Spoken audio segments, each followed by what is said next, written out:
3 months behind in their mortgage payments, the Harper family of Los Angeles is facing possible foreclosure. And since last summer, Carol Harper and her husband Johnny, now disabled, have been trying without success to get their mortgage modified so they can make their monthly payments. I don't know what I'm going to do if these people decide to take my home. I have nothing else. I can't see myself after 35 years out there in the street. We worked hard for this. He worked until he couldn't work any longer. He don't know the half of what I've been through. And I don't mean to do this. She says her calls to her bank, IndyMac, have resulted in nothing more than a 6-month-long runaround. I've called. I've been on the phone so much so it's just pathetic. It's hard. And I'm at the point where I don't know where else to go. So she turned to Washington, to her Congresswoman, Maxine Waters. The average American trying to get through to negotiate a loan modification will not be able to get it done. And to prove the point, Congresswoman Waters let Nightline listen in as she herself tried to get through to a number of banks on behalf of 3 of her constituents. Is Ms. Harper on the line? When she called IndyMac for the Harpers, it took 4 minutes just to get through all the recorded messages. Our representatives are currently assisting other customers, but your call is very important to us. Prompts. Please enter your 10-digit mortgage loan number. And music. To find a live person. This is Congresswoman Maxine Waters. I work on these loan modifications with my constituents. But once the bank heard who she was and that ABC News was listening, she was told she had to talk to someone named Evan in the Public Relations Department. Oh, okay, but can you give me a number to the President's office? No number to the President's office. So the best thing you can do is refer me to Evan. He doesn't have a telephone number. A bank spokesperson said Mrs. Harper's case was too complex to be handled through the call center, and that IndyMac is now trying to help her. The Congresswoman's next call went to the Bank of America, which claims it does a good job handling calls about mortgages. On average, it's 1 to 2 minutes in terms of once you're waiting in queue for an agent, it takes 1 to 2 minutes to get through to somebody. But for Congresswoman Waters, her call to the Bank of America turned into a 2-hour ordeal. Please hold, and your call will be answered in the order in which it was received.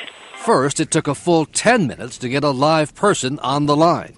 Hello, Adrian. This is Congresswoman Waters. How are you doing? She was calling on behalf of the Beards, a retired couple who live in this Los Angeles house, who are not behind in their payments, but struggling to keep up.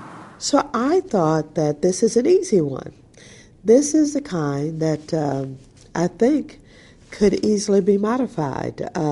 Can you help us with this account? But it wasn't so easy. Waters was transferred to another department, put on hold for 3 minutes. All the representatives are with clients.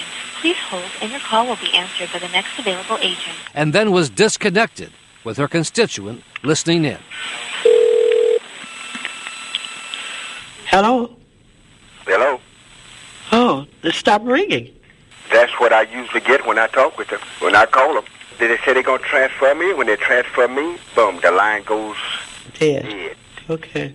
Undeterred, the Congresswoman called Bank of America back, but the extension the bank had given her did not work.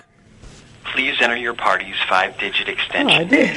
If you do not have extension information, please stay I've got on a the line. 5-digit number. The next available agent will assist you. 52701. 52701. Please enter your party's 5-digit extension. If So you it do doesn't not have work. extension, So for a third time, 49 minutes after she first dialed Bank of America, the Congresswoman called the bank's 800 number again. Thank you for calling Bank of America. A representative is with you shortly. And there were more recordings and more music. Thank you for your patience while holding. This is absolutely horrible. So she called the bank for a 4th time and was directed to yet another department, and then transferred to hardship assistance. I'm Congresswoman Maxine Waters. He's one of my constituents. He's been having a terribly hard time in trying to get some consideration for a loan modification. But because the Beards are not yet behind in their payments, the call was sent to yet another bank department, refinancing, now almost 2 hours after the first call. www.bankofamerica.com and select the refinance link. There was a recorded message, and then the call was cut off. We appreciate your business. Oh, my goodness. Well, what they just said is go to the computer, www.bankofamerica, and fill out some information to see if you pre-qualify. They don't stop to find out whether or not you have a computer, whether or not you use computers, and they don't come back on the line. Bank of America offered the Congresswoman an apology for her 2-hour ordeal. I absolutely apologize to the Congresswoman and to the homeowner for the process they went through. Again, that is absolutely not the way that I would want this to go. The Congresswoman says she believes what happened to her in this case is not at all unusual. Anybody witnessing what I was going through could see that I got pretty aggravated and that I got upset about the basically inconvenience of the so-called system that they have, the lack of responsiveness, and the inability to get anything done. She can't afford to pay the loan now. The Congresswoman's final attempt was on behalf of a Los Angeles widow, Mildred McNeil, who has been threatened with foreclosure by Countrywide. With her husband gone and not bringing in his pension money, Mrs. McNeil is now more than a year behind in her mortgage payments. I'm calling on the McNeil account with Countrywide. When Congresswoman Waters finally got somebody on the line from Countrywide, now owned by Bank of America, the frustration was obvious. But here's what I cannot be sympathetic to you for. I am bombarded with people who are going to be foreclosed on and lose their home. I'm bombarded with people who are going to be on the street. And so I have no sympathy for you.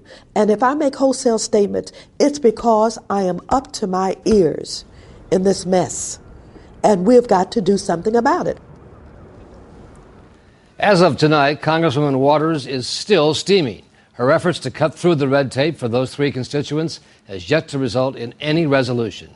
She says if that's the way they're going to treat somebody they know who's a member of Congress, imagine what happens to everyone else. Terry? You've got to wonder. Well, good for Congresswoman Waters, and thanks.